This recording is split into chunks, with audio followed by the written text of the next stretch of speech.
So we found out what Eric Rowan had in a cage all this time. It is Monday night, March 2nd, 2020. Welcome to this edition of the Don, Tony, and Kevin Castle Show. I am Don, Tony, as always, and I am joined along with me tonight, as always. Kev Castle, what's up, DT? Not sure what you're going to say. Not sure where you're going. USB remote control, battery operated spider tarantula. I thought it was going to be a sheep mask. What's your reaction to that tonight? Oh, we 100% positive that's not real. Oh, it's definitely not real. I just don't know. No, that's not real. That's a toy thing. If you do like a Google image search and you look up like remote controlled spiders, there's actually, you know what? There's I don't have it with me, but there's a great still shot online of Eric Rowan holding the tarantula tonight. And if you actually look at that up close, it's got like a devil. Put it this way. I wish somebody could actually post it, but it's impossible. But I'm telling you, I'll have it for later this week. There's a really cool Google image. There's an image on Twitter right now, and you look at it, it looks like a demon face. It's really hokey, but that's a toy. That's definitely a toy. Yeah, there are spiders that size, and I'm surprised that they just didn't have a real one, because they have them to show kids and petting zoos and stuff. I wonder why they went with a toy and why they didn't do a real one. Because Peter? I don't even think. Look, I don't even think that was the end game from the beginning. I think they had nothing in the cage for the longest time. And they were trying to figure out, all right, what do we put in the cage? And then at the very end, they decide, all right, you know what? Let's make like his pet spider, his pet tarantula, but oh man, what a letdown. And you could listen, the way they showed it was a letdown. And I always go one step further. To me, to see Jose, this dumb Dominican Matarazzo, he goes up to Eric Rowan and is like, hey, yo, show everyone what's in the cage, man. I'll give you a Corona, and I don't mean the virus type. Yo, no way. Didn't Eric Rowan just beat the crap out of him on Raw not too long ago? And he's just walking up like a retard. Hey, no way, Jose. And not only that, what about all their reaction? Now, look, if I had a toy spider like that, and I had it hidden, and I walked up to my girlfriend, my fiance, and went, boo, she would get freaked out too. But, their reaction, it's like, I don't know, man. I really don't have much to complain about Raw tonight, but that certainly was horrendous.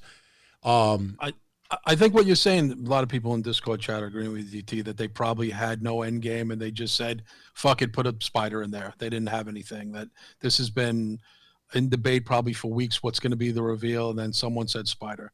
So that's what I said. It's like the Dark Order. I think that, and I said this on the pay-per-view recap, and I owe everybody an apology. I'll explain why. I don't even need to apologize, but I'm gonna. And a lot of you out there that saw the AEW Revolution pay-per-view recap, you're probably saying to yourself, what are you apologizing for? But before I even get to that, I said this on the pay-per-view recap that I think they were supposed to reveal who the leader, the exalted one of the Dark Order is.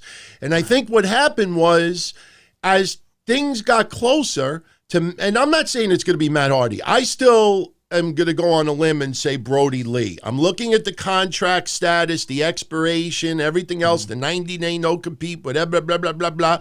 I think they were undecided as to, and I could be wrong, it may not even be Brody Lee, but a lot of people think Matt Hardy, a lot of people think this.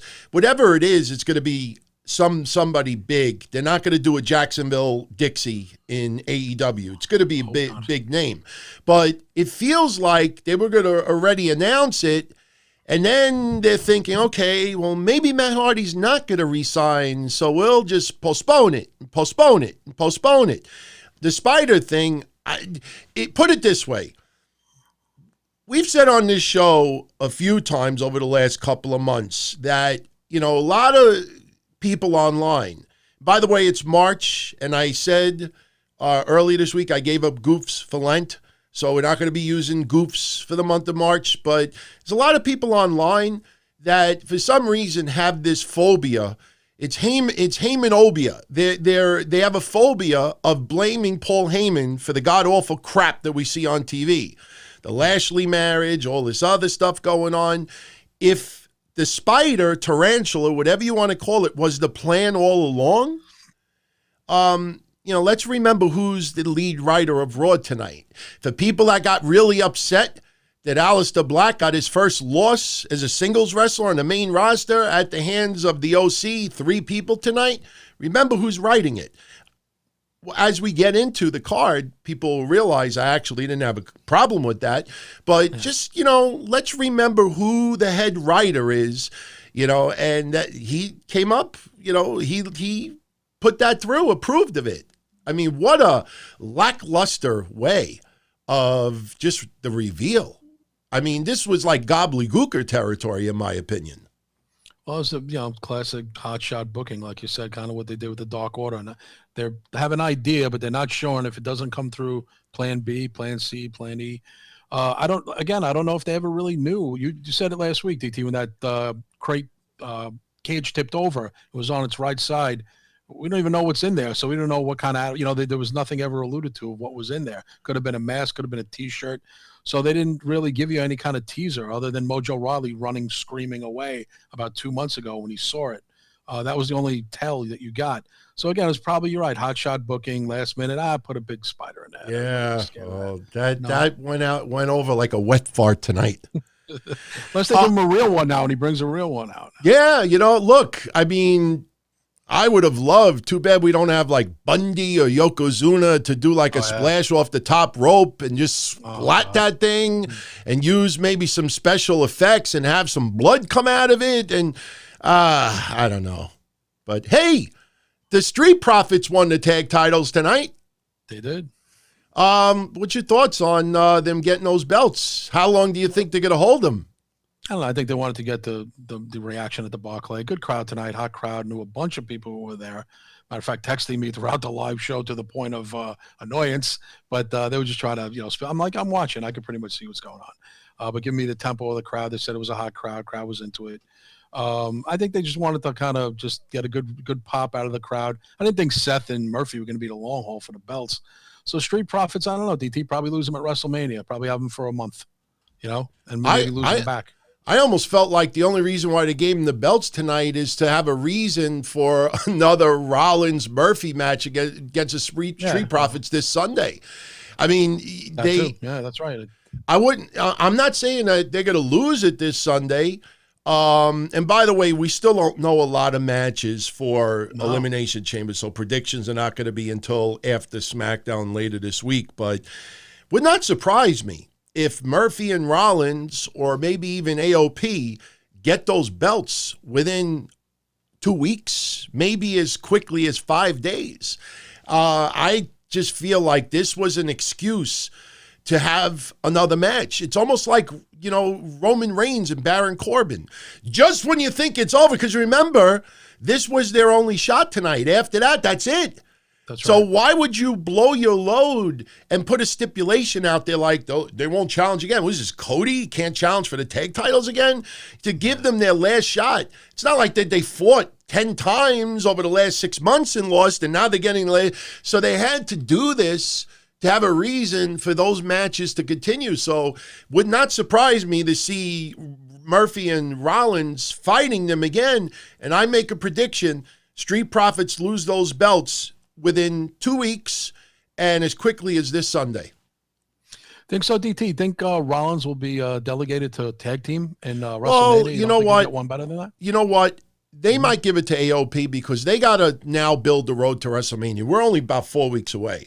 Yes, and it seems to be leading to Rollins versus Kevin Owens at WrestleMania one-on-one. Maybe it's going to be multi-man, but if it's Rollins versus Owens, they should leave maybe the belts off of Rollins and Murphy, and Rollins could take it out on Kevin Owens. Hey, maybe they have a rematch Sunday, and maybe Kevin Owens costs Seth Rollins the win again, and the Street Profits retain, and then this leads to Raw with Rollins challenging Owens for WrestleMania with some stipulation attached to it, and then maybe you see the Street Profits. Look, there is a possibility of them keeping it to WrestleMania. I just feel like I could picture WrestleMania right now, and I could picture them better suited in the back with the red Solo Cup, being like the MCs or two of the MCs for WrestleMania. We got this tonight, but not themselves, So wouldn't surprise me if they lose those belts within 2 weeks. So I think it's mostly the focus is going to be at this point on Street Profits and probably AOP. What do you think the Viking Raiders fit into this? No, I think if AOP ends up with those belts leading into Mania, they'll probably do like a gauntlet, or maybe it'll be AOP versus the Viking Raiders at WrestleMania. That could be a pre-show match, but hey, congratulations to the Street Profits because they are talented. I almost blame WWE with the Street Profits like I do with Elias. Everybody's upset because Elias was supposed to face Cena, as that's what it appeared to be, and then they made the changes. And yes, we're going to talk about all that in a little bit. But, the problem with Elias is that they spent too much time. It wasn't walk with Elias. For the majority of the last 2 years, it's not walk with Elias, it's talk with Elias. Elias, they didn't focus as long as they should have with him in the ring. And, that's killed some of his momentum. That's not his fault, that's WWE's fault. So the same thing with the Street Profits. Instead of, them having more action in the ring, they're doing mostly backstage segments, and, they're not stand-up polished comedians where they're top-notch Dave Chappelle category. At times it's a little bit hokey. And by the way, if anybody sees that I keep rubbing my nose, I don't do coke. I didn't take painkillers tonight. I might as well tell everybody right now, for those who tuned in to the AEW Revolution pay-per-view recap, I owe everybody a sincere apology. If I didn't say anything, you would have had no idea. But this is the God-honest truth, and I am always open and honest with everybody. I have been sick as a mother this entire weekend. Stomach virus, cold, blowing my nose. I got shit right here to use. And halfway through AEW Revolution, if anybody looks closely, you'll see that I started dripping sweat. And thank God I had the hat on because it covered some of it up, but I was very, very sick. And about 10 or 15 minutes before my recap was over, I had to take a massive dump. I had a stomach virus, had diarrhea all weekend, and I can honestly say in 23 years, going back to hotlines, I don't ever recall a time where I was doing a hotline or a podcast or video or audio, and I was like, oh my God, I got to stop. I can't hold. I almost had a legitimate accident in this chair. I was actually looking around trying to see like, hey, if I just took a shit right now and I just like nonchalantly put something underneath. I mean, that actually was crossing my mind because I didn't want to end the show. But it got to the point where I was like, I got to take a dump. So I was like, yeah, Jericho Moxley, great match. They won. Bye. What's that? That's wireless. Okay, bye, bye. That's what I did. As soon as I hit the end, I raced to the bathroom and I just let it loose, man. I got most of the recap in. I didn't get to talk about the gospel singers, which were awesome. I'll get into a little bit more on Wednesday, but I apologize to everybody out there. Again, you would have not even known if I didn't say anything. But I had a massive, I was sick. I'm still sick right now. I'm sweating like a pig. And, but the stomach seems to have settled a little bit. And God forbid, I have to go run and do number 2, then, Kev could do some shout-out stuff. But I should be good. It's okay. I heard you on Thursday. You sounded good. When did you start getting sick? Because you and Joey, I just listened to the Friday show night. You and Numbers, you sounded fine. Friday night. You got sick Friday, right? Friday night, I started getting real deep sweats. And whenever I get real deep sweat and I start drinking crazy water, I mean, for those that could see me right now, this is my water bottle today. It's like a giant, 48-ounce bottle. In 2 days or something, right? You haven't eaten. Yeah, no, I've been eating, but, I'm on keto. So I eat mostly fat and I eat mostly protein. And it's mostly fat. And now, because I don't have a gallbladder, because I had my surgery last year, it's like, that's just like, put it this way. If anybody ever really researched Superstorm Sandy, it's like a 100-year storm where just everything fell into place perfectly for the ultimate storm. Saturday night, 15 minutes before the recap was done, that was my Superstorm Sandy. Everything was perfectly set that if I didn't race to that bathroom, I would have shit all over my floor. That's how sick I was. But I didn't want to say anything. I was trying so hard to get the entire recap in, but there was one point where my body was like, all right, dude, you need to start wrapping this up. It's almost like where the referee's like, okay, go home now. Go home now. So my apologies to everybody. Wait, did you catch it from somebody? How do you think you got? No, I just had a little stomach bug. My girlfriend, my fiance, got all petrified. She's like, "You got the coronavirus." Oh God, Jesus Christ! It wasn't. Did she actually say that to you? She actually said that to you? Yeah, she's like, "Oh my God, what if you have the coronavirus?" I'm like, "Honey, who did I mingle with the last 2-3 days? The bird, her, because I'm bird sitting because my parents are back in Florida." That's right. But so I apologize to everybody out there. But so how you feeling right now? I feel like my stomach is about 75% better. I haven't had to empty the tank since around maybe noon today, so I'm pretty good. But I think we'll get through this. Thank God we only have another hour to go. But I don't feel. Put it this way: a few minutes into the show, my stomach was like. Rah! And I was like, okay, I feel something brewing down there, And me purposely, and I've learned this from Mish, even if I wasn't doing video right now, he's like, don't ever drink milk, don't ever have sweets, don't ever have certain things right before you do a show because it makes your throat all clammy. So I usually don't eat anything or put anything in my mouth where it gets slimy in your throat about an hour or two before a show starts. I'll just drink liquids, if anything, or have a little soup or coffee. But, man, that was brutal Saturday. It was just brutal. So I apologize for anybody out there. You get sick. What are you going to do, What yeah. Are you gonna do? Well, listen, before we go any further, and I definitely want to bring this up near the beginning because I have an honest feeling that, and I don't want this to be right, I think this time next Monday, we may actually be talking a little bit different about this. But for those that don't know, Tim Brooks, who a lot of you knew as Killer Tim Brooks, of course, he is now in hospice. They put him in hospice last week. I got some photos playing right now for people could see what he looks like. I'm sure some of what you see might look familiar to some, and it's two of the photos are cool because one is a vintage Bill Apter photo and then one was about maybe 3 or 4 years ago, but he is, I believe, 72 years old and they just put him in hospice. He is dealing with intestinal cancer, and just when I say to everybody out there that you see websites that aren't journalists, they just cut and paste. Go look at all the websites today that wrote this yesterday and today. When you see what they wrote that they diagnosed him with, all you'll see is the word intestinal. You'll see nothing else. And the reason why you see nothing else after that is because I found the original article, and whoever wrote the original article forgot to write the word cancer. They just said that Tim is suffering from intestinal, period. Every freaking website wrote intestinal, period. And I'm like, are you kidding me? Not one person bothered to do a little research to see that the guy's got cancer. They did a benefit show, I think maybe 3 or 4 weeks ago. If you use WWE's timeline, it would have been 2 months ago, and I don't know if anybody picked up on that tonight with Edge and, Randy Orton, but, he is in hospice. And I've had family in hospice. I think you have had family in hospice.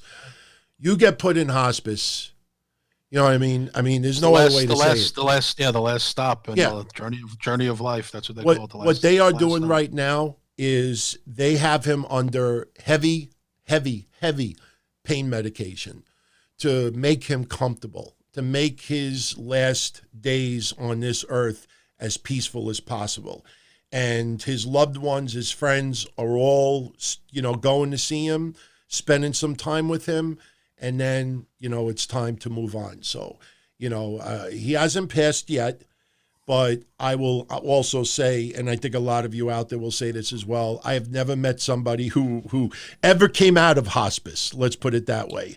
No. You're in hospice, it's the last stop. Yeah, it's the last stop. But me, DT, one of my favorites is World Class, so I know a lot about Killer Tim Brooks. Back in the day, managed by Gary Hart, part of Gary Hart's army back in the day. Mostly career bad guy, good guy here and there for a spell. Mostly wrestled in Texas, Puerto Rico, mostly known for World Class. Yes. He's that old school biker look. He's always had the same look. He's a legit biker. He's a legit outlaw biker. He has been his whole life. He wasn't a gimmick. His gimmick was a biker. He was in the biker community for 45 years. So, and, again, he was very close with Gary Hart and close with a lot of the Texas guys out there. I know Kevin Von Erich said something about him the other day. It's too bad. He's one of the last of the Mohegans, DT, from that era. Yeah. Few people in the chat want to see the shirt I have on. I have an old school Cactus Jack shirt on. He's wrapped in barbed wire's face. It's RCW. Cactus is a little influenced by old school Killer Tim Yeah, Brooks. oh yeah. I put up one of the pictures was him and Brody. Yep. So we look, we wish him the best, but he's peaceful, he's comfortable right now, and that's the most important thing. So absolutely. I never met Tim Brooks in person. Have you ever met him in person? No, just a big fan in the early 80s, watching him, seeing him in all the magazines. I know Bill Apter was I'm sure Bill Apter will give a report on him. He's tight with him. So, yeah. Again, he's from 72, DT, wrestlers' lifespans. He, like I said, Killer Tim Brooks is one of the last of a generation. Yeah, really yeah. Well, like I said, unfortunately we'll probably have some other news next week or the week after, but he lived a good life. 72, feels a little bit younger. But, hey, if I lived the life Tim Brooks had and they said to me, okay, you could live that life, but you have to leave this earth at 72, I probably would take it. He had a pretty awesome career. And funny thing is, and he had the wrestling school. A lot of people don't even, know about that, So if you pay attention, I don't mean you, I mean those watching or listening right now, if you pay attention in the next 2 weeks, you're going to see a lot of people step up and pay some big-time tribute and respect to that guy. Absolutely. Bigger influence than you think.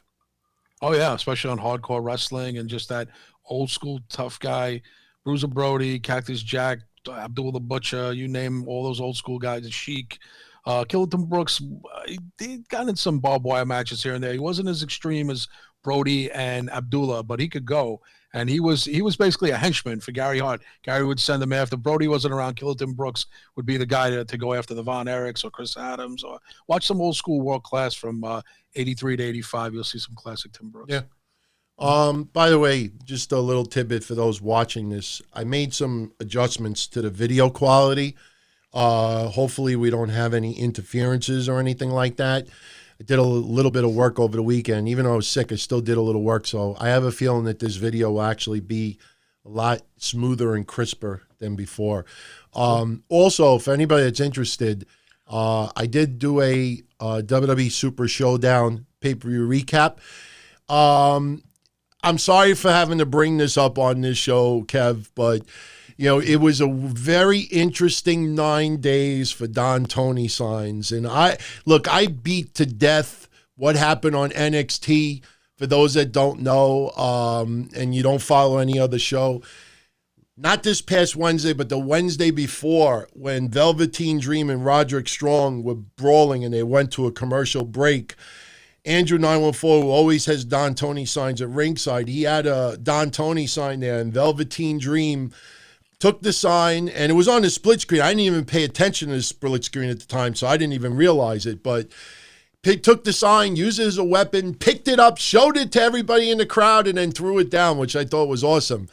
But the kicker was Saudi Arabia is about 7,000 miles from where we live. That's like taking a plane all the way from New York to California and back, and then going to Texas all in one stop. But as people could see right now, during Super Showdown, OG85 in Saudi Arabia, there you go, had a sign, and Don Tony sign got confiscated in Saudi Arabia.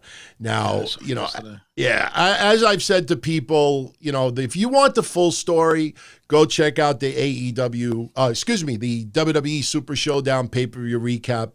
But now I've seen it all. I mean, that was just epic. I mean, my phone was blowing up and I was in my office. I didn't go home yet to watch the pay-per-view, and I had no idea what was going on.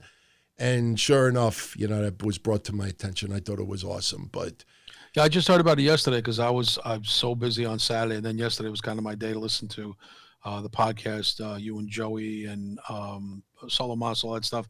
And someone's like, "Kev, did you see the video of the DT sign?" I'm like, "No," and I saw it. Went over and saw it. It was a pretty big sign, but I didn't know. Again, I wrote something about that. Yeah, it's got to be flattering. Just speaking for podcasters in general, anybody who goes out of their way to make a sign for a podcast in another country like that or a continent, it just shows you the reach that we have. And the fan base is so loyal, they're willing to even maybe get in trouble for their favorite podcasters. So that was pretty cool. Yeah. Want to talk about Matt Hardy first, or you want to talk about Cena, Goldberg, Bray Wyatt? Let's talk about Matt Hardy because, he did. I saw the video. It was about 8 minutes long. I don't know if did you get a chance to see it? I have 3 minutes of it now, spliced. That if you let me, I'll share it with everybody. Sure. People can hear it on audio. Those could watch it on video. It just gets right to the point as far as Matt Hardy's announcement that was done earlier today. I think you all will find it interesting. I promised to each and every one of you that I would update you on my current contractual status. Right now, it is just a little past midnight. We have just entered Monday, and that is March 2nd, 2020. And my WWE contract was set to expire on midnight of March 1st. And this is what's happened. As of this current time, I have decided to let my contract with WWE expire. I am going to become a free agent, and that's not saying I'm not going to return to WWE. I did not want to leave WWE. I love WWE. WWE is my home. WWE has treated me great as an employee for the last 3 years. They've been good to me. They've been good to my family. They've been great to my kids. I have nothing but great things to say about WWE and all of the people that work there. And going back 20 plus years ago, if it wasn't for Vince McMahon, I would not have been able to obtain the quality of life that I currently have. So I will always be grateful for that, and I will always be appreciative of that. I didn't want to leave WWE because it is my home.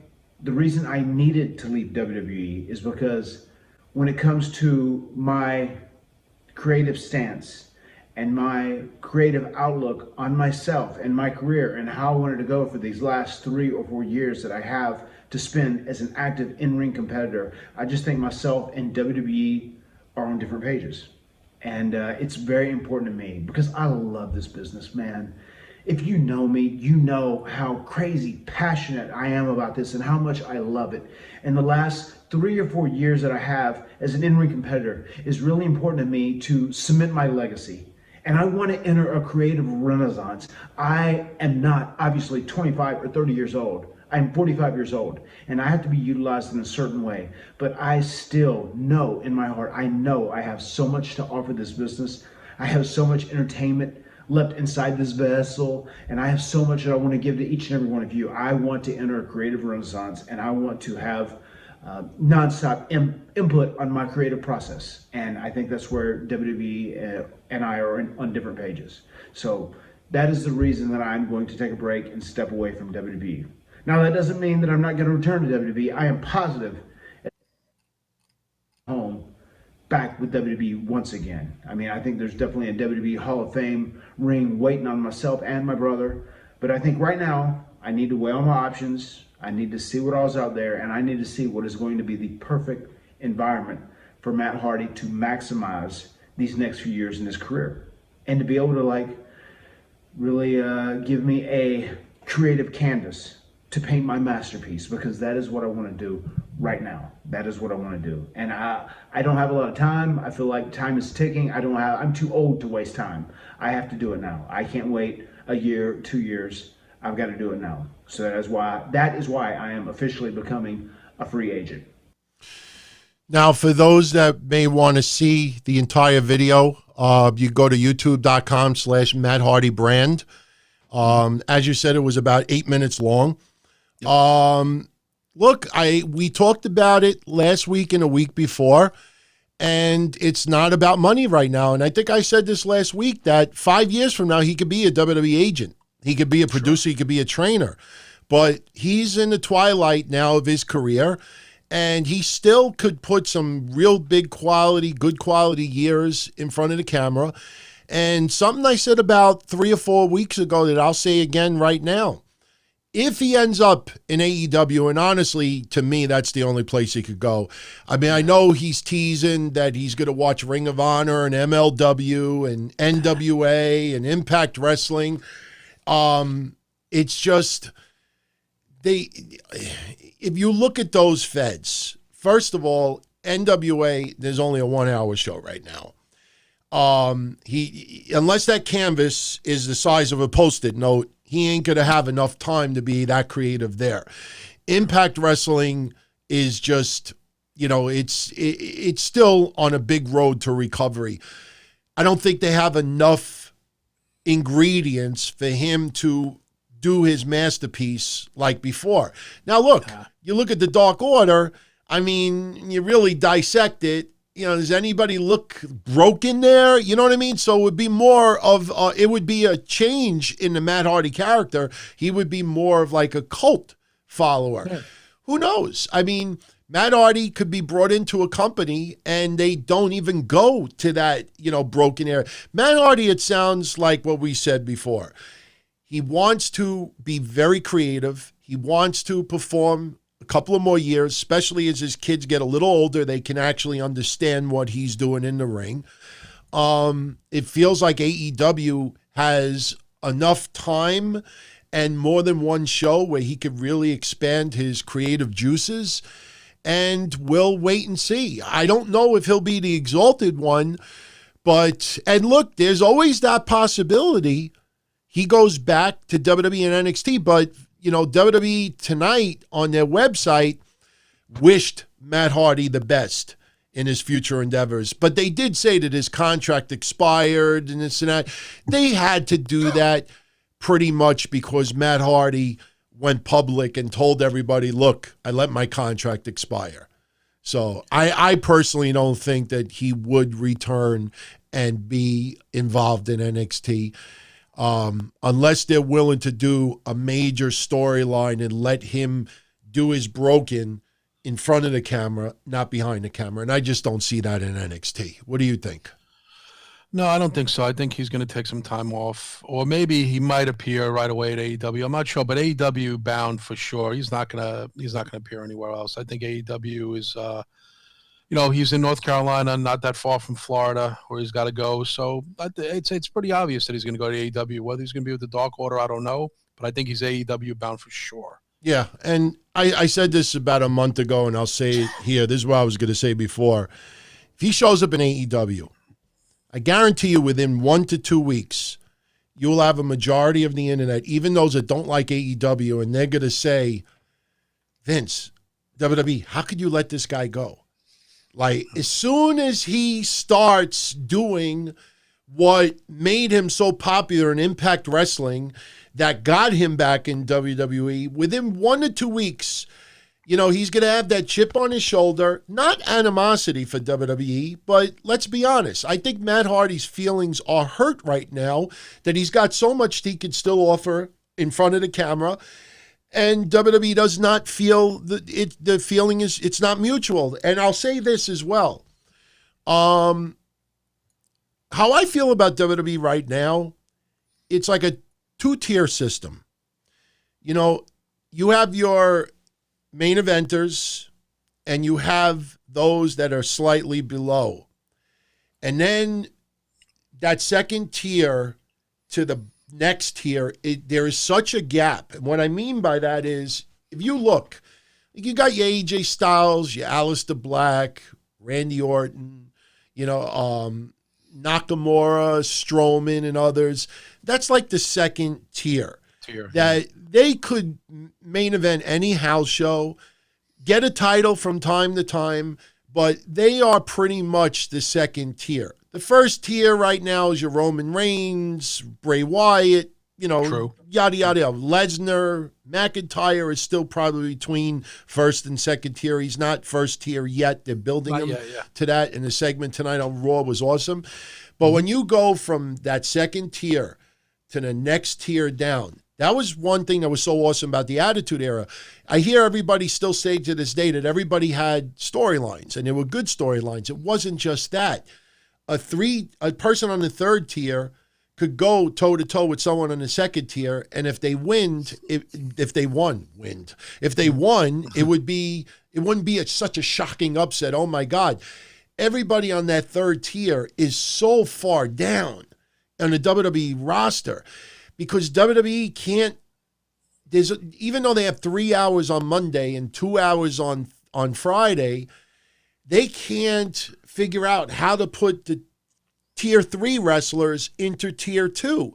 And to me, Matt Hardy, WWE looks at him as a tier 3 wrestler, and they're not going to spend a lot of time on a tier 3 wrestler on television.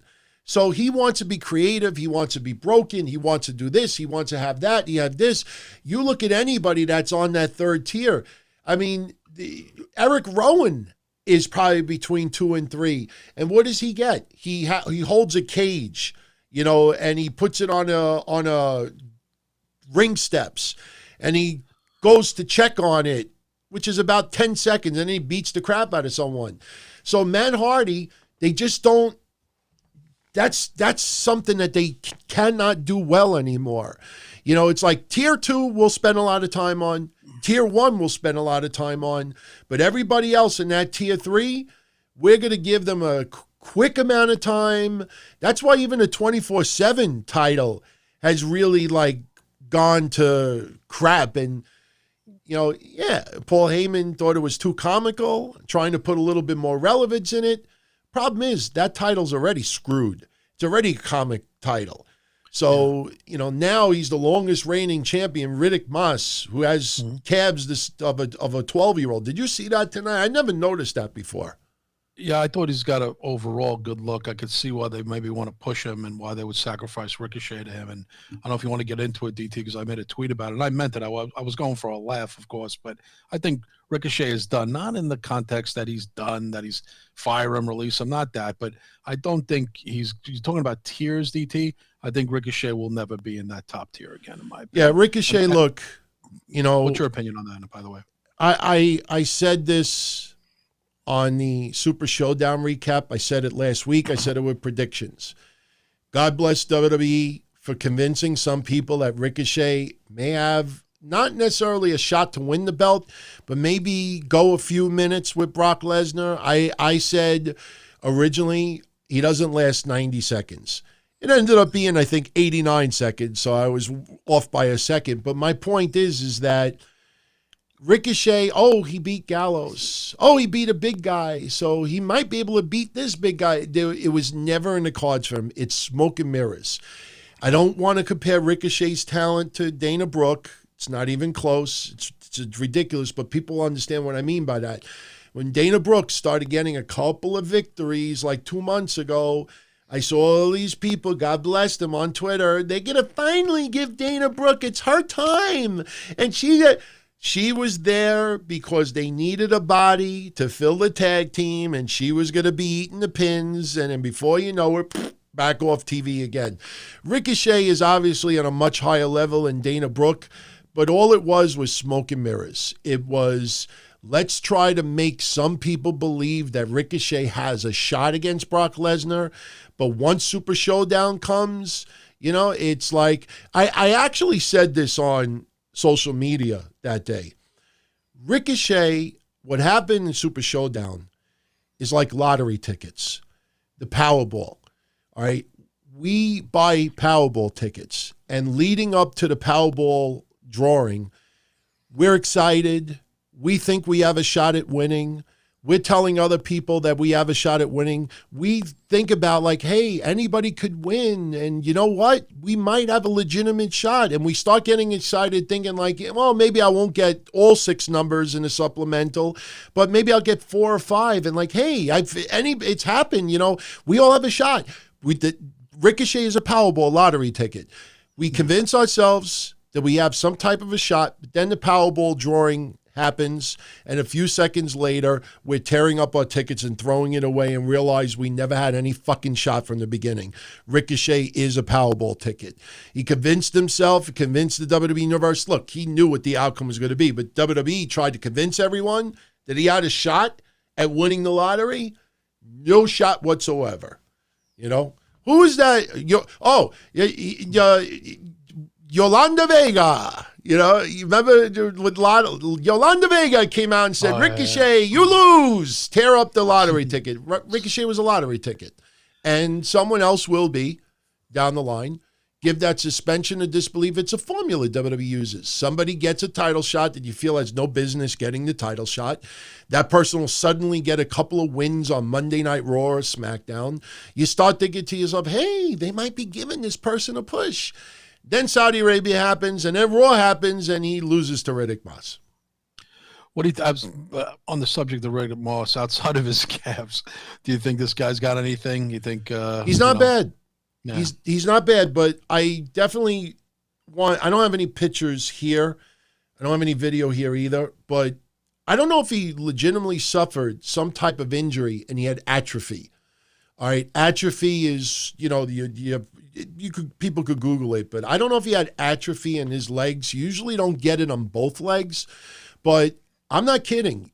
If you took Riddick Moss and you cut or you trimmed his photo and all you saw was below the knees to the ankles, you think it's a 14-year-old like advertising for a sneaker commercial. He's got calves the size of 12-year-olds.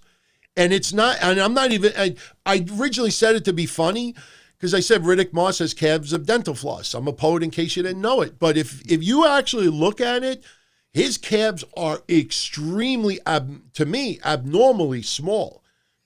And I'm not saying it to be like a jerk. Look at the video and just focus on below his knee. He looks like he's got knees of a high school student, a high school freshman. Yeah, I'm serious. I gotta. I'm serious. I swear to God, you look at it, they're that small. And again, I wonder if he had some type of an injury or some ailment that prevented him from working out on his leg. Remember when Elix Skipper had that abnormally long neck, but he was freaking talented as hell, but he had that neck that was really thin and too long. Mm-hmm. He's got like Elix Skipper shit. Like what Elix Skipper's neck was, that's what Riddick Moss's, his calves look like. Serious. After the show, everybody go check out Riddick Moss's calves after the show. I'm serious. But, I know. He got a decisive win over Ricochet. I mean, no. He's got talent, man. He's good. I think WWE is, I'm a little like curious. I mean, you got the Viking Raiders squashing no-name grapes. You got, Sheamus squashing no-name grapes. You got AOP squashing no-name grapes. You had Aleister Black squashing no-name grapes. Why not have Riddick Moss face some indie guy from New York, instead of Ricochet? I don't get that. There are so many indie wrestlers in New York from Kurt Hawkins' school. House of Glory. Yeah, and they're in Brooklyn. Just have Riddick Moss beat up somebody local. So what? It's for the 24/7 champion. And by the way, how come nobody is running out to chase Riddick Moss anymore? Well, didn't you say that Heyman wants to try and make it more serious? Right, but in suspension of disbelief and storyline purposes, You know, what is R-Truth busy in the back watching his own documentary? Why aren't people chasing? It felt like Kevin Owens was the 24/7 champion. He's the 24/7 title. Kevin Owens hits Rollins with a stunner and he exits the crowd and AOP's running after him. I thought Kevin Owens was the human 24/7 championship. Everybody's chasing him into the crowd. It felt like the 24/7 title, like running after him like a bad Benny Hill show. So I don't know why they made Riddick Moss beat Ricochet to give him that stature and that win under his belt. Like, look, he's got something, and he does. But at this time, I think they hurt Ricochet more than they helped Riddick Moss. Yeah, you're right. Especially, like I said, it was a regular match. I mean, there was not even Mojo Rawley, I don't even think was there. Yeah, so, I mean, especially that Ricochet just got, powerballed. You know, I'll use that term from now. He got Powerballed, like Powerball lottery. He got Powerballed. You know, all this hype, and you got no numbers correct, Ricochet. You lose. You don't even get enough to get a free ticket out of it. And 3 days later, he's getting squashed to Riddick Moss. Yeah, the crowd was chanting, "Who are you?" to Riddick Moss. That was pretty funny. My friend told me that. That's pretty funny. But segueing, we might as well go talking about someone who just squashed Ricochet. Brock Lesnar opener was pretty good. I enjoyed it. You enjoyed it, DT, with Lesnar coming out. Of course, Heyman calling him a bitch to get the crowd all amped up. But I like that Drew McIntyre came back to his badass self tonight. No smiling and kissing babies and hugging people at ringside. He came out, full stare on Lesnar and surprisingly got 3 claymores in, 2 outside the ring on the ramp.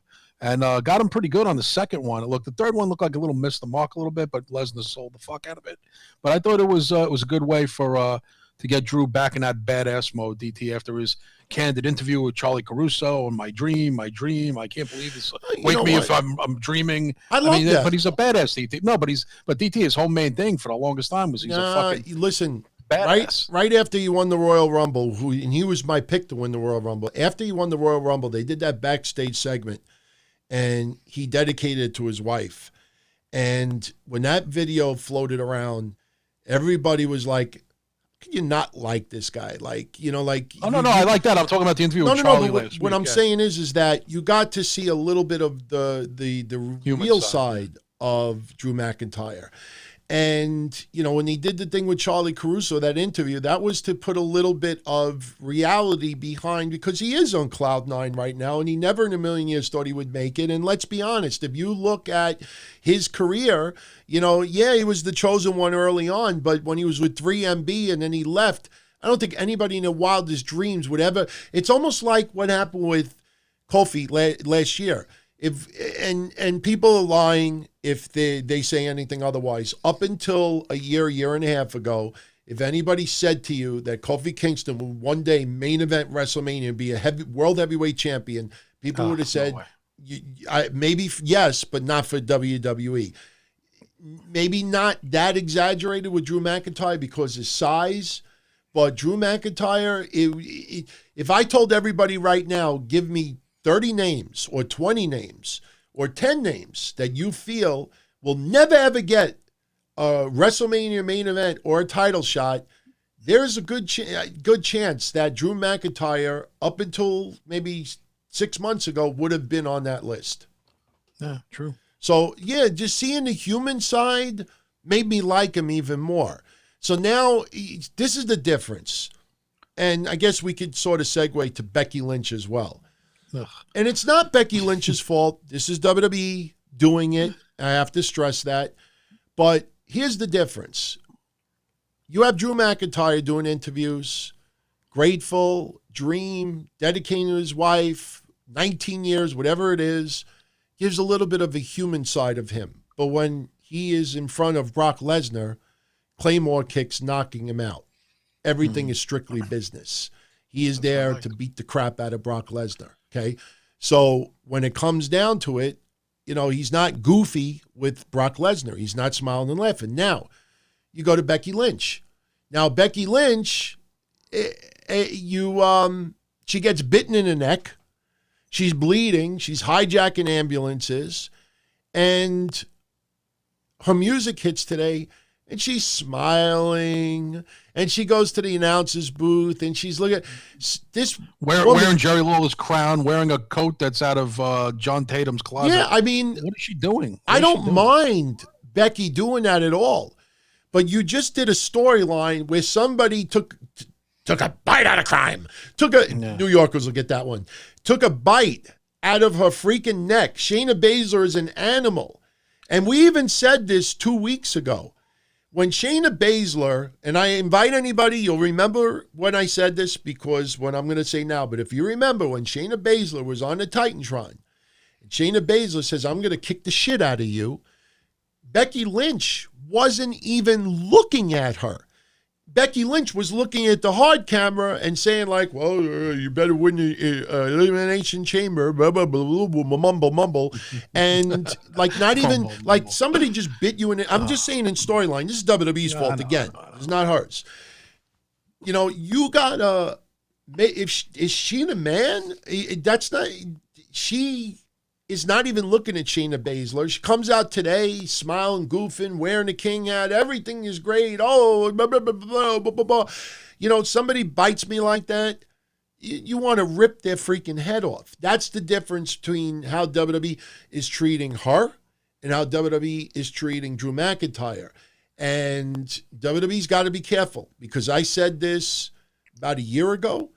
I know you said it as well, that if they're not careful, Seth Rollins and Becky Lynch are both going to be polarizing like what Roman Reigns used to be. I think a lot of you remember me saying the P word, that Becky Lynch will start being polarizing as a polarized figure. You're going to start using that terminology on TV, and that is not good. I like Becky Lynch. She is the top woman on the WWE roster, but suspension of disbelief. If you're that agitated that somebody just chomped on your neck that you have to steal an ambulance, you know, but then you come out 2 weeks later and you're smiling and giggling and looking and waving and blah, blah, blah, blah. WWE is really, really making a big mistake right now. Well, a couple of people were there. My friend Jay is there, and she hasn't been to wrestling since Team Extreme with Lita and Matt and Jeff Hardy. That's how long she hasn't been there. So she's not a WWE fangirl, AEW. She wanted to go because her friends wanted to go, and she was there. She was giving me a report. I said, what happened when Becky Lynch came out? She goes, she's supposed to be like the top popular girl, right? Like Lita, right? I'm like, well, more popular. She goes, she got booed. She goes, my whole section was booing her. I was like, really? And this girl does not have any axe to grind. Isn't an agenda, nothing. So I was like, Becky Lynch. She goes, yeah. She goes, came out in the coat and then sat at ringside with the announcer. She was getting booed by a whole section of people. I was like, doesn't surprise me. I think this is the beginning of it, DT. I think the corniness, she cashed in her cool chips for corny, and I don't think people want to see a corny Becky Lynch. What is she going to start doing, the Irish jig again? So again, DT, I don't know how long she's going to hold on. I think Shayna Baszler is cooler, but the fans still don't have a connection to Shayna Baszler. Well, she hasn't exactly cut a great promo yet. Well, she's not known for great promos, but you know, the match with Kyrie Sain today, see, this is what people got to understand. You know, this match, it was originally supposed to be Asuka, but they said that she was injured, so they put her against Kyrie Sain instead. And when I heard earlier today it was going to be Kyrie Sain versus Shayna Baszler, my immediate thought was NXT TakeOver Brooklyn. And they had a great match, and that's when Kyrie Sain beat Shayna Baszler for the title. And, you know, look, Shayna Baszler lost more matches in NXT. Not, you know, that many, but she lost some. They're not going to make her lose right now leading into WrestleMania. But the match just fell flat, and that's because, number one, WWE has spent so much time making Asuka and Kyrie Sain heels, and I think people now understand why I said a couple of weeks ago that they're now like the Iconics with their but in a good way. They're very annoying, the extra laughing, ha ha ha ha, like they're getting under your skin. The difference is they are entertaining. The Iconics were kangaroo shit. But Kyrie Sain, the way that they have her right now, the formula of Kyrie Sain versus Shayna Baszler is a completely different formula than what you had in NXT TakeOver. Yeah. Kyrie Sain was cheered, And now you have two heels battling it out, and you get a little confused, like, especially when you have Asuka cutting the promo that she did before the match started being annoying, and Kyrie Sain being annoying. And it's like, okay, am I supposed to, like, cheer Shayna Baszler choking her out, or am I supposed to cheer Kyrie Sain? And, you know, maybe you could get away with that, and my apologies for anybody who gets offended. Maybe you can get away with that in Lansing, Michigan, or maybe Colorado. But you can't get away with that in Brooklyn, New York. You have to, just the match fell flat, and the crowd was chanting at some points, I think, this is boring. Yeah. You couldn't get emotionally attached to anybody in the match because of their current characters, and it fell flat. And I think it was unfair to Kyrie Sain and to Shayna Baszler. But Shayna Baszler is a no-nonsense, crazy motherfucker. But for some reason, you know, now, you know, they have, she hasn't even tried to bite anybody else. You know, you would think that she would snap, and instead of just putting that, you know, that lock on and, you know, having that, you know, this grunt on her face, you got to do a little bit more. You got to make her snap. You got to make it feel like, oh my God, she's uncontrollable. You know, just, you know, continuing to put a submission move is what any heel would do. The bell rings, you won the match, and you won't break the hold. Let her go. Break the hold. Every heel does that. Shayna Baszler, she's not snapping anymore. And I think that's the problem. Do you think she's trying to just get acclimated to the bigger crowds in the main roster? No. This is just the way WWE is using the storyline. Look at Becky Lynch. Becky Lynch should have immediately tried to get involved in that match. It immediately ran down the ringside, being held back, blah, blah, blah, blah. Threatened that if she interferes in any way, you threaten with something. She gets suspended, loses the title, whatever it is. But, you know, just to look out there and smiling and, you know, bobbing her head. Meanwhile, you know, she should have, storyline, stitches in the back of her neck. You know, people are complaining, oh, Dustin Rhodes, he had a broken arm. How's he wrestling Jake Hager in storyline? What about Becky Lynch? And meanwhile, she just got a big chunk of meat bitten out of her neck. And it just healed in 1 week, 2 weeks. All fair points. So, just to close out pretty much the Raw, look, the Latino tag match was fun. That kid Garza's got it, man. He's everything that Andrade should be. I think Garza is going to bypass him like a fucking faster bus. Garza's got it. And I like that he goes into the crowd, lets the women kiss him. It's a gimmicky thing that could get over, whether it's a heel or a face. He's got the expressions, good-looking guy. Girls like him. Guys think he's a good wrestler. I think he's going to bypass Andrade, DT. I'll be honest with you. I think the kid's got it. And I think he's going to be the next star. I want to see him try to give a kiss to Zelina Vega. And Zelina Vega gets pissed off. That should be good. And gets pissed off, and Andrade beats the crap out of him. Thus making Andrade a babyface, which I think is a destiny. Yeah, and it might make Zelina a babyface too. But like I said the other day, I want to see Humberto and Garza as a tag team. Humberto has those heel dimples. I think Garza and Carrillo as a Latino heartthrob tag team would be excellent right now, especially with the tag team division being a little bit changada. Like the Latino strike force. Yeah. And guys, gals, I don't give a shit about the Riot Squad all involved in the match today. There's just no heat at all. Nah. You know, it's just. And I love Ruby Riott. I'm glad to see her back. I'm the biggest Ruby Riott fan, but it's been, you know, kind of dead. She's talented, but I'm indifferent to her. You know, it's just. Weren't you indifferent to the other two too? I mean, I'm indifferent to both of them. Yeah, and Sarah too. Yeah. Yeah. I mean, you know, apparently Vikings can't wear makeup when they're referees, you know. That's the policy. You know, look, I have none against Sarah Logan. She's obviously talented. But to me, she looked like some girl that was granted a wish and she was allowed to referee a match. I mean, that's what it looked like. It is what it is. To have the Riot Squad be one half of the Elimination Chamber match, nothing against any of the women in there, but that is just a drizzling. That would be, to me, would be a pre-show match.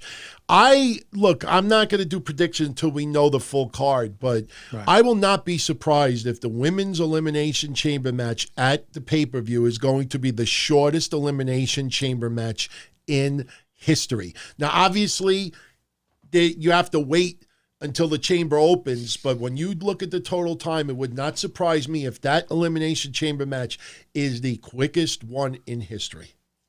No, I agree with you. That's the problem. It's no one has really got invested in any of these three girls. And Liv, they thought when she came back and went after Lana, whatever, she got some sort of fanfare.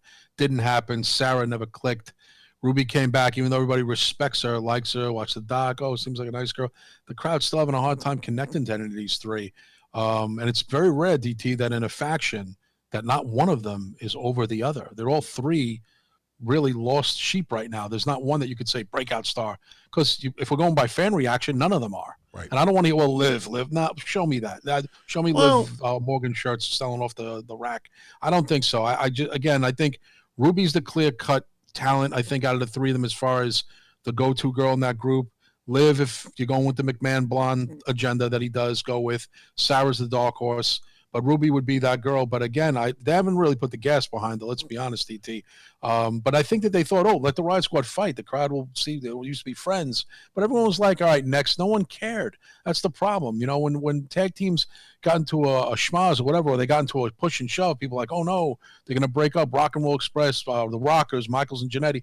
They don't care about if these girls go at it. There's no investment in this group at all. People do not give a shit. That's the problem. So there's not one girl who's going to get the crowd. Unless they put on an amazing match, DT, someone does some dazzling shit at that Elimination Chamber, then grabs the crowd, Ruby Riott does some sick shit, or Liv Morgan pulls out some moves out of her ass.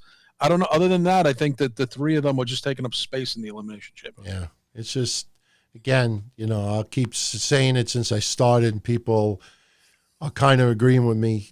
People every other week, what's the first thing you would do to try to improve WWE? I would end the roster split. You can have separate champions on separate brands for bragging rights, but end that freaking roster split. The rosters are a lot thinner than people think, and it's not that you don't have enough bodies. It's just that, again, if people pay attention, what I said earlier about the 3-tier, well, really the 2-tier system, as far as you get below that second tier, basically, look, they gave Dana Brooke a couple of matches, and they're giving the Riot Squad, put him in the chamber. But to me, that's just like Shayna Baszler is a Cobra, and the 5 other women, with the exception of Asuka, but Asuka now, I don't know what's going to happen Sunday. If she's legitimately injured, she's going to get eliminated awfully quick, or there's going to be a lot of smoke and mirrors while she's in there. But to me, Shayna Baszler is like a Cobra, a snake, and the 5 women are mice, and they're going to be fed to them. And that's all it is. And it's going to be quick. It's going to be quick. I mean, you look at the other women that are on the roster. Again, if there wasn't a roster split, there'd be some other women that you could throw in that elimination chamber to make it a little bit more, stacked, I guess would probably be the right way to call it. There's big problems. But listen, before anything else, I forgot to mention this earlier, the predictions contest for Super Showdown. Jose Salas, congrats to you, my friend. He won $100 in the predictions contest. Chuck Jasmine was the first runner-up, and Shezi Ali was the second runner-up. They both win. I don't know if it's $25 each or $50 each. I know whatever the contest said, you guys won, but all 3 of them scored 6.5 points out of 7.5. Nice. The gauntlet match, everybody got a half a point. Nobody won that gauntlet match because Undertaker, they decided to put him in on there, and he squashed AJ Styles in 2 seconds. And it looks like AJ Styles maybe facing Taker at Mania. They used Aleister Black's first ever singles loss on the main roster tonight to try to enhance this storyline with Taker and AJ Styles, because AJ Styles did the Taker pin, with the way he does puts the hands on the chest, when somebody's deceased. I want to see Aleister Black put in this WrestleMania match as well. Make it Aleister Black, AJ Styles, and Undertaker. Well, or maybe you put Kane in there. What about, I'm sorry to cut you off. What about Taker and Aleister Black teaming up against the OC? Well, that's 2-on-3. I would put Kane in there too. Make it a 6-man. Maybe that could be. That could be have like all the. Even that I don't like. I would rather see a 3-way. Let Taker endorse Aleister Black. You know what I mean? Yeah, well, that's what I'm saying. I think Aleister Black would get a nice rub from the Undertaker. AJ Styles doesn't need a rub for I know they want to have two legends and this and that, but I kind of put it this way: Aleister Black. I know this is going to be unpopular. A lot of you will remember that I said this about Asuka at WrestleMania. Aleister Black needed to lose. The reason why he needed to lose is because no one in WWE stays undefeated forever. When Aleister Black is on an undefeated streak, when you try to go storylines, it gets a little bit complicated because you always have to book him to win. That's why that feud with Buddy Murphy, as awesome as it was, it sucked because Buddy Murphy never got a win out of it. And it felt like, okay, we'll give him the tag titles with Seth Rollins as a consolation for not giving him not even one win against Aleister Black.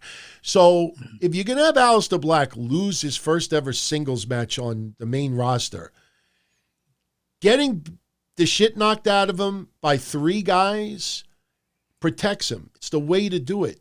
I'd rather see him lose the way he did today than have him lose one-on-one against someone else on the main roster. Because the loss has an asterisk next to it. He had to go through Gallows. He had to go through Anderson. He had to go through Styles. So if you have him lose, he didn't lose a one-on-one. He got triple teamed and nobody. So now with that loss under his belt, that allows this storyline to go in so many different directions because you don't have to only go one way because Aleister Black cannot lose. Now Aleister Black can get a loss once in a while. That stigma of undefeated streak is no longer under his belt. Now, you don't want Aleister Black to go on a losing streak, but I would like to see Aleister Black in this storyline with AJ Styles and Undertaker. Especially that Aleister Black wants to fight. He's looking for people to fight. Put him against Undertaker and AJ in a 3-way. Plus, if Undertaker, unless they're looking for a quick 2-minute match, if Undertaker can't go, or if he starts getting sloppy, which we have seen in numerous matches over the last couple of years, then the focus could be on Aleister Black and AJ Styles for a few minutes while Undertaker gets a little respite and maybe gets, a little bit of strength under his legs again. Because if Undertaker starts stinking up the joint and it's a one-on-one match, he's, I don't want to say deer in headlights, but there's nobody to cover it up. That's why I felt Charlotte in the match with Ronda and Becky last year. If anybody remembers, I said that at least 2 months before, that Charlotte was necessary because as good as Ronda became, still, you can get stage fright. She could get injured. You might hit a massive lull. Crowd may turn against her. So if there's any type of a lull with Ronda Rousey, then you have Charlotte to pick up the ball, and start going at it with Becky. So I think Aleister Black helps The Undertaker if The Undertaker starts to suck in the match. The focus gets taken away from Taker, and then you have Aleister Black and AJ Styles brawling. So I think it's got to be a 3-way. I'd rather see a 3-way than a tag match. I just have a feeling it might be a tag. I just have this feeling it might be a tag. Because, again, I don't know if anybody really wants to see. I mean, it'll be good to see the Taker team up with kind of, a lot of people say, I don't see it in style, obviously. Aleister Black is a kind of a modern day Undertaker in a way, like a character. Not really, but I think initially he was with the black metal and the dark and the candles and stuff that he came out to when he first came out. It's a little bit different now. His character's more human. And he's just a guy who likes to fight, and he's an MMA guy and all that stuff, more than the dark side and any kind of, satanic ministry overtones that I think was the initial thing for his character, but I think they tweaked it as time went on. But I think that would be cool to see Undertaker team with Aleister Black. When else would that ever happen again? And why not WrestleMania? And why not going against the three guys in the OC? I can almost even picture DT. That's how I even call it. Aleister Black saying, I brought somebody with me tonight. He goes to get back at them. What they did to him could be next week, because it's got to be soon. WrestleMania is around the corner. Maybe next week he shows up with the dead man. Yeah. Yeah. Well, we'll see. I mean, we'll know very, very soon. So, Xenia Berry, shout out to you, returning patron. Wednesday will be Wednesday Night Dynamite. I'll get into all the rumors with WWE and All Japan Pro Wrestling, some stuff coming out. I actually did a little bit of research I think some people will find interesting on Wednesday. And we're almost done. I mean, we're going to finish this up in about the next 5 or 10 minutes, but we definitely wanted to spend the last few minutes talking about Goldberg, talking about Bray Wyatt, talking about John Cena. Now, look, we're going to have fun because your view on Bray Wyatt and John Cena is different from my view. But look, Goldberg beat Bray Wyatt at Super Showdown. You know, everybody is by now has seen it, complained about it. The biggest buzz online from it is all the Macaulay Culkin bullshit with Goldberg. What did you think of that with Culkin and Goldberg? That he said he was getting rid of his WrestleMania. He was tearing up his WrestleMania tickets or something because Goldberg was the main event. And then he said something about my son will handle you. He handles my light work or something like that. Yeah, yeah. And Goldberg called him a dork. Yeah, he's a dork. And, you know, again, that's Macaulay Culkin, the kid from Home Alone. I mean, I know he's done other things besides that, but that's forever what he will be. Not a bad legacy. One of the biggest movies of all time. So he's a forever celebrity, and he's a big wrestling fan. And I heard he's a pretty nice guy. In real life, lived in Manhattan for a long time in the city. Know a couple people met him. He's gone to some shows, but he's a big diehard wrestling fan, legit wrestling fan. That's his. And again, Goldberg gave him the time of day. You even say, DT, why do these wrestlers even entertain some of this stuff, not just from trolls, but just even from other fans? Well, why even get into it? Because you know what the end result's going to be. Everyone was pissed off about the Goldberg thing. You know, DT, I called it in a way. I said I don't want this to happen, but I have a feeling Goldberg's going to win. And then when it happened, I was like, shit, he really won. But I could, again, you know, the Fiend I don't think is done. I just want to say that. I don't think his day is over. I like the way SmackDown ended to a degree with, you know, simple gesture, pointing to the sign. Cena did a tip of the hat. I don't mind it. I don't mind that Cena doesn't want to go for title. What was it, 17 DT and beating Ric Flair's thing? I think to Cena, he said he doesn't even care. Everyone's pissed off about that. Like, why not let him, if he's the best of all time, let him break that record? This is the time to do it. Cena's probably in on this. I think John had a lot of say in what's going to happen with him in Mania. Maybe him and Bray. Everyone's saying Bray's pissed off behind the scene, making cryptic tweets. Again, DT, we don't know anything. He made a remark the other day about like some one-word sarcastic remark, and they're saying, "See, Bray's pissed about losing the." We don't know, but I think it was a matter of time before Reigns was going to get back in the spotlight. He's been away from the world title for well over a year and a half. I knew it was going to happen. I think any wrestling fan could see that coming. Stevie Wonder could see that shit coming. So why is everybody shocked that Roman Reigns is going for the title? Well, here's the thing. Again, I'm not that pissed. I'm not pissed about it because I've been madder at other things that have happened over the years in wrestling. I'm not a Goldberg fan at all. Matter of fact, I think Goldberg's the shits, and I'm not a big fan of him as a person. I don't think he likes wrestling. I think he has disdain for the wrestling fans. I think he's, I'm not a big fan of his, but I could see why they did it. Reigns against Spear versus Spear. It's got some marquee value. Cena and Bray is a good match. Why does there have to be a title on the line? I'll just say this. Why did The Fiend have to be the world champion in the first place? Well, monsters don't have to be champions. Undertaker didn't have to be champion all the time. Well, that's just my opinion. Bray will be okay, I think, in the end. I think The Fiend will go on. Well, I'll say this. First of all, Macaulay Culkin, he'll never see this. I'm not a blue check mark guy, so I have no value to it. But here's my take on it. You got to tear up your ticket, do it on video. You got this TikTok and all that stuff. Have some, back it up, tear it up on TV, on video. Get your cell phone, do a selfie, tear it up. Let everybody see you tear it up. So that's just the soundbite to get all the disgruntled people that don't like the title change to Goldberg saying, yeah, McCauley, you tell him. So to me, pussy. That's first off. Second of all, you know, I already gave my thoughts on the whole thing with Goldberg, but unfortunately, everybody that's asking me for it right now on the chat, I do have the Roman Reigns footage of the interview that he did, because a lot of people have seen what I wrote over the weekend. The problem is I'm not playing it because I don't know if I'm going to get flagged with a copyright strike, so I'm not playing it. But it all makes sense now, and this is my opinion on it, and this is why I don't have a problem with anything that's going on with this right now.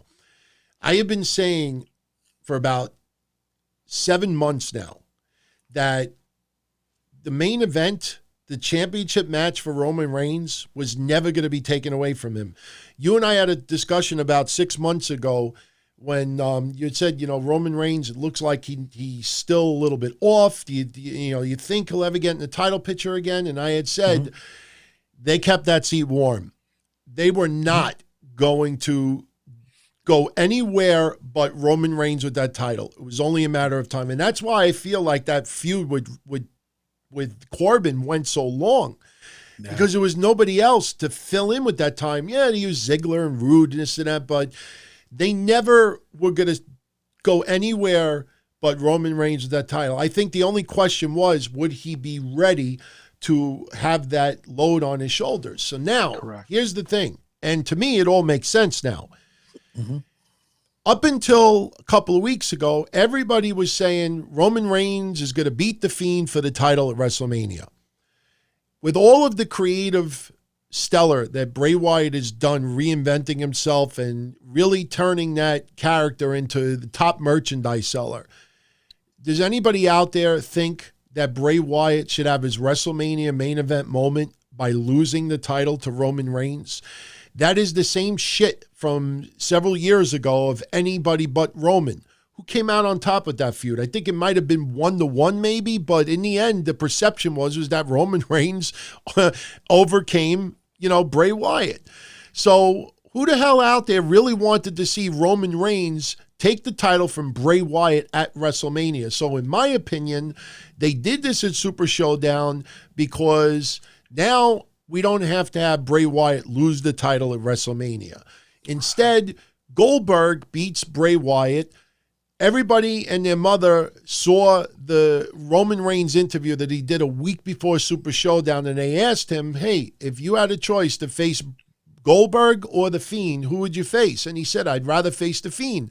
And he talked about how The Fiend has worked his ass off and got to where he is, and he'd rather face him than somebody who hasn't wrestled and is just part-time, and is not even a part-time with Goldberg. That clip will be replayed again. So that seed was planted, that Roman Reigns would rather face The Fiend. So now the storyline is Goldberg beats The Fiend. Crowd doesn't like it. They're pissed off. They're angry, not at Goldberg. They're angry at WWE for making this decision and making Bray Wyatt lose the way he did.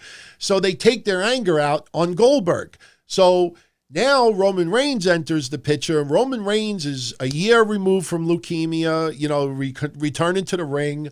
He's got a lot more support now than he did before he left with leukemia. He works his ass off. He is on TV every single week, so they could use that against Goldberg. So now, by doing this, John Cena faces The Fiend at WrestleMania, and I will bet the ranch The Fiend is definitely beating Cena. I know some people want to play semantics. Oh, Cena just said that he's not gonna, take a spot, and he's gonna leave it for everybody else who's trying. And then he takes the spot a couple of seconds later because a monster pointed to a sign. All right, look at it like this. Bray Wyatt, by losing the belt at Saudi Arabia, is going to get himself even more over from the fans. Remember this, it was only 2 weeks ago where a lot of these people online, without naming names, that were saying, wow, not for nothing, Bray Wyatt is very stale. Bray Wyatt, it's not as what it used to be. I'm kind of like not liking him as champion, and Bray Wyatt even addressed that 2 weeks ago. So people out there can't act like the babe in the woods that they were bitching about Bray Wyatt 2 weeks ago. So now he gets screwed out of the title, that's perception. Fans get behind him even more. They get angry at WWE, makes Goldberg the sacrificial lamb for WWE. And then as a return, Bray Wyatt will beat John Cena at WrestleMania. John Cena will give that rub to Bray Wyatt. And then Bray Wyatt will feud with Roman Reigns after WrestleMania. What would you rather have? Roman Reigns beat The Fiend at WrestleMania for the title, or would you rather have The Fiend going after Roman Reigns for the title after WrestleMania? Bray Wyatt's going to end up with a major win at Mania against John Cena. I'll take that than having him lose the belt to Roman Reigns at WrestleMania. So to me, I have no problem with any of it. The only thing that I am pissed off about is the photo that I've been leaving on the screen this whole time. Bray Wyatt's a fucking monster. Yep. And to have a monster point to a sign and then have a guy tip his hat, I compared it to a horror film. A monster is not going to kill the damsel or the damoiseau in distress because he tips his hat to the monster. Yo, man, you Jason, you crazy motherfucker. I got to give you credit, man. You sliced the throat. Oh, thank you, man. Thank you. No, I'm going to let you go. No, a monster. I don't know. Maybe it's because of the lack of red light. Because if you notice, when the Fiend doesn't have the red light around, he's like a fool. Bray Wyatt wrestled as the Fiend without the red light, and he lost at Super Showdown. Bray Wyatt shows up on SmackDown without the red light, and he's pointing to a red. I just thought, I have no problem with Bray versus Cena at Mania, but I thought what they did on SmackDown was easy.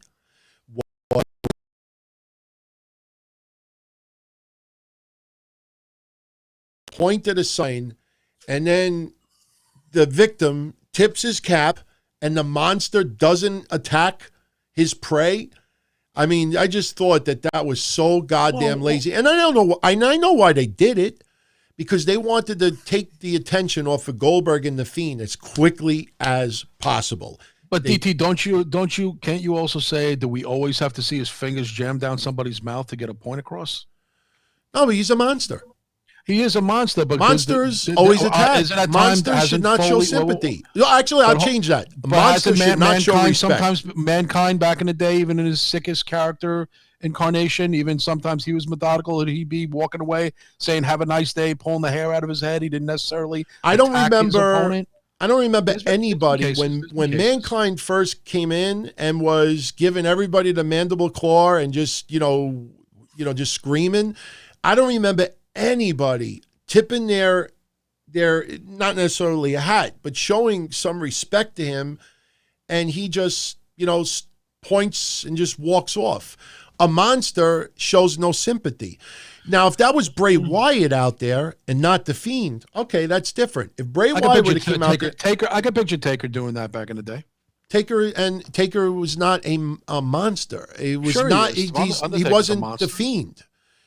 But Taker was a monster-like character. The whole Undertaker is a monster. It's Undertaker's character. So you're saying in 1991, the Undertaker would have showed signs of respect to Hogan because Hogan was a real American? Not signs of respect to Hogan, but there was cases when Undertaker also had different incarnations of being Undertaker. Right, but Fiend hasn't had an incarnation yet.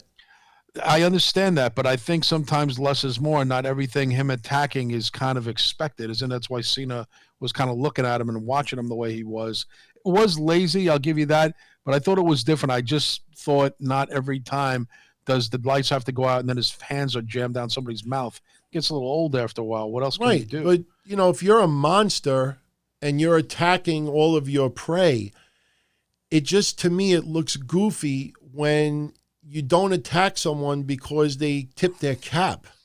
I don't think that was why. I think it wasn't even respect. It was just like, I'll see you at WrestleMania. I'll get you then. I mean, that's kind of a methodical, kind of evil way to do things. You see it on TV shows, movie characters, killers who walk out of the room and kind of back up, or they'll say some witness won't get killed now, but I'm going to get you later. Yeah. So I hear what you're saying. I'm not, we both have a different opinion on it. Neither one of us are more right or more wrong. I just think you look at the Fiend character, he just lost to Goldberg, and then a couple of days later, he's pointed to a sign and it was even corny because I don't know if you saw it, but when they blackened the lights, when they cut the lights, and then Bray Wyatt ran to the back, you actually saw him turn around and start running to the back, which to me it was just I did see that. I was like, I don't know, man. I just felt, I understand they wanted to get that attention of Goldberg, Fiend, away from people as much as possible and just move it to Goldberg reigns. But to me, that was just lazy. And the reason why it was lazy too is when Cena cut the promo saying like, look, this year he's not going to take a spot. He's not going to do this. He's not going to do that. And simply because somebody points to his sign, he's like, all right, forget what I just said. He's doing his passionate speech with tears in his eyes saying, look, I'm going to step aside this year, blah, blah, blah, blah. And he's choked up in this and that. And, somebody points to his sign. Never mind. I'll accept your job. It was just like rushed. They just, what I thought of? I thought of when Andre ripped Hogan's chain from Piper's Pit.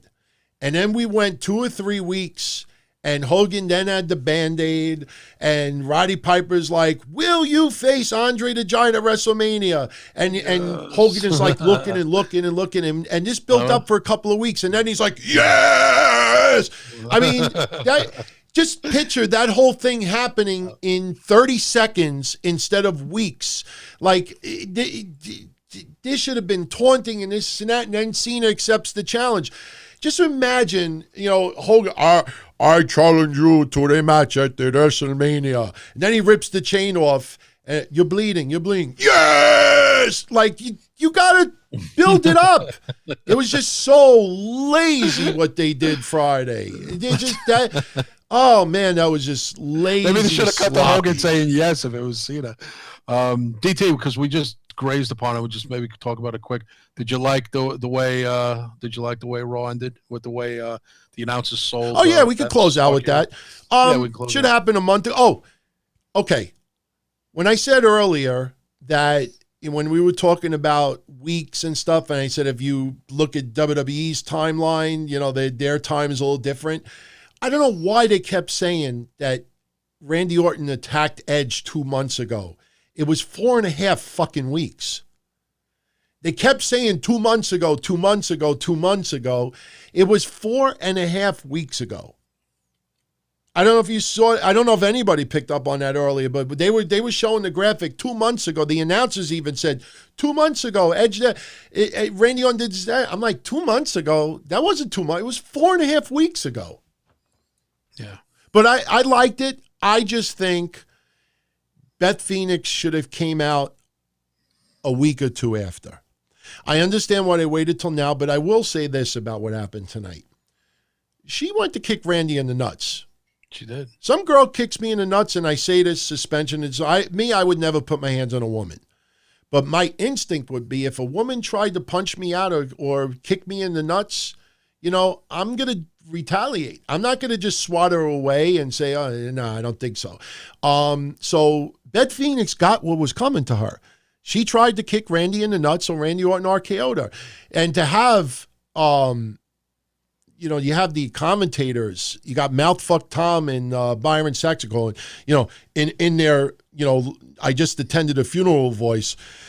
This is totally unacceptable.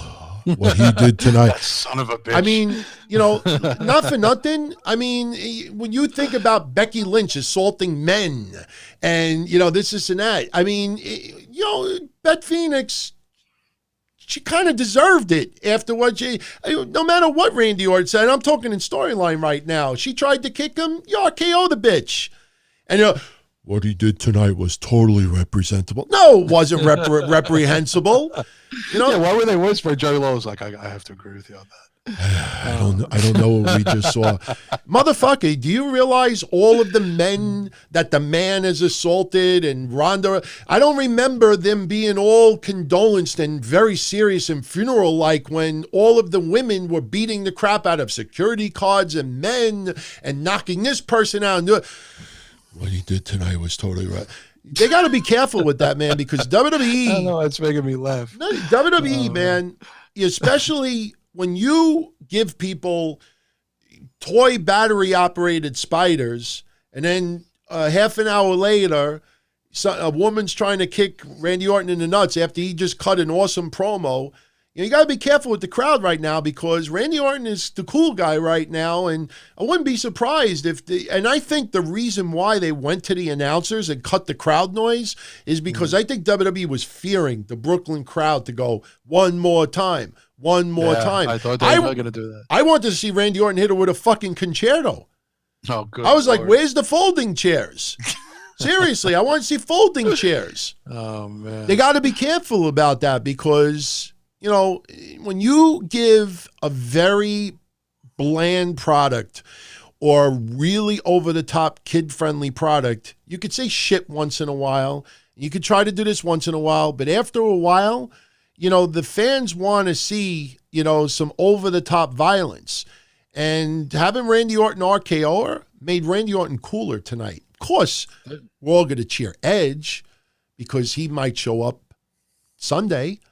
You know, I don't know what Randy Orton's going to do Sunday because, you know, we'll see. But there's going to, you know, Randy Orton is the cool kid in the school right now. He's the cool dude for doing what he did. I liked Randy Orton even more tonight after what happened.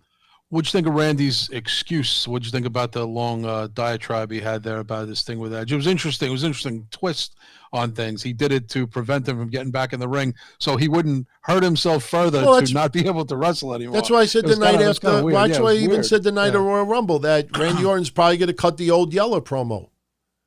So it was like, you know, he's way past his prime. I mean, obviously he did it different today and talking about, you know, a little more detail. You know, he must have mentioned, you know, Edge and Beth Phoenix's kids like 5 times. He mentioned them so much, I should know them by heart by now. Yeah, Lyric and Ruby. I know the names. Yeah. I mean, you know, it felt like at one point Randy Orton might have lost his train of thought, lost his spot because he said the same thing like 3 times. But Beth Phoenix was great. Randy Orton was great. But WWE's got to be really careful with that because, you know, to me, Beth Phoenix got what was coming to her tonight. She did. And did you like the way they went off the air with everyone with Rey Mysterio grabbing her feet, being surrounded and stuff? It was they haven't gone off the air like that in a while. I mean, with the announce, like panning back to the announcers, I mean, and then going back to the ring, going back to the announcers. They haven't done that in a while. Yeah. Like I said, I think they were fearing the crowd was going to chant one more time. Yeah. So... But with that, any final comments before we call it? Overall, decent Raw, better than the last couple of weeks. I watched it. I wasn't tuning in, zoning out at any point. Even, you know, obviously we got to do the podcast on this. I watch it pretty intently, but I kind of enjoyed it, and I liked that it was at the Barclay. I knew a bunch of people there, so I was kind of you know, really paying attention. People were giving me progress reports, so it's always fun when it's in our backyard. You know, it puts a little extra zest in it. But overall, not a bad Raw. I'd probably, you know, give it maybe a 7.5 or something like that. Rating. That was decent Raw. You know, had, you know, some caca moments, but, you know, all shows have them. But that's pretty much it. And like I said earlier, you know, we still don't know a lot of matches leading into the pay-per-view. So we'll see what happens with SmackDown. And then as far as Friday, I don't know what's going on Friday yet, but I will definitely keep everybody updated during the week. And it's pretty much it. Well, Sunday I'll be available if you want to do the recap. Yeah, we'll do the recap Sunday. Okay. And tomorrow on Patreon is what? Castle Chronicles, your solo show? Yeah, Castle Chronicles tomorrow at 10:15. You could still sign up. Anytime you could sign up, right, DT? Yeah, patreon.com/DonTony. And Breakfast Soup will be returning this weekend once again. So awesome. Mish and I will definitely be doing an episode of Breakfast Soup. So we got 2 Patreon shows. And again, patreon.com/DonTony. If you sign up there, you get at minimum 8 Patreon exclusive podcast a month. You get ad-free episodes of DTKC, Wednesday Night Don-O-Mite. You get ad-free episodes of the Don Tony Show, ad-free episodes of Wednesday Night Dynamite. I mean, it's just a lot you get a lot of bang for your buck. Contests and all sorts of things. Contest as well is going to be another one this weekend, and I'm going to be updating the prize wall this week. I got the autographed WWE magazine signed by Matt, Jeff, Edge, and Christian. That was the magazine when they were just prospects in the WWE, the future of the WWE. So that's autographed, and it's got that PSA, DNA, whatever, authenticity, so you know it's legit. And I'm also going to add something to the Brian Christopher prize. So people will will definitely appreciate that. So I'll update the prize wall later this week. But luckily I didn't have any issues having to use the lavatory tonight. But nice. The cold, I feel the cold breaking because I'm sweating like a pig. But as soon as I finish here now, edit, take some nighttime cold medicine, and I am passing out. All right. Well, feel better. Thank you, everybody, YouTube and Discord, who hung in with us tonight. Good show. And I'll catch everybody tomorrow. Whoever over on YouTube, sign up for our Patreon. Join us 10:15 live chat Discord for Castle Chronicles. Yeah, good time. Absolutely. All right, everybody. Take it easy. Later. All right, everyone. I hope you enjoyed this episode of the Don Tony Kevin Castle Show. I want to shout out everybody who tuned in live, everybody on YouTube. And, yeah, we'll have some fun. Like I said, I think Friday I'll probably do, I'm almost guaranteed I'm going to do an episode of the Don Tony Show. I'll probably do pay-per-view predictions on there. And so we got a loaded week this week. Wednesday, right on YouTube, Wednesday Night Dynamite. Friday on YouTube, Don Tony Show. And then Sunday on YouTube will be the pay-per-view recap for Elimination Chamber. Start time will be about 5 minutes after the pay-per-view ends. So we figured sometime around 11, give or take a little bit. But, hey, it looks like we may not have had any technical issues at all tonight. Trust me, I tell you, everybody on YouTube, I'm still new to this, not even doing this 2 months. So it was a huge learning curve. It's not just turning a camcorder on, view or webcam and talking. There's a lot of settings that I'm trying to figure out, like what works best. And I think we might have gotten the right combination tonight. But I want to thank everybody for tuning in. Thank you, everybody in the chat. Much appreciated. And please spread the word. If you like this video, let everybody know about it, because about 90% of the audience out there that doesn't tune in on a regular basis still has no idea that I am now on YouTube. And in the very near future, we're going to be debuting some non-wrestling content, so be on the lookout for that. And that's it. So everyone, be well. I'll talk to you all again later this week. And thank you, as always, for the support. Appreciate it, everybody. Take care. Don-O-Mite. It was fun to channel surf. It was kind of hard to do a little pocket pool after you hitting the last channel button 50 times for 2 hours plus. Don-O-Mite. And his whole idea of overanalyzing, oh, he's an alcoholic and he misplaced the belt. And how could you have someone champion like that? The fuck out of here. Wednesday night. Don-O-Mite, you can have fun. You really are.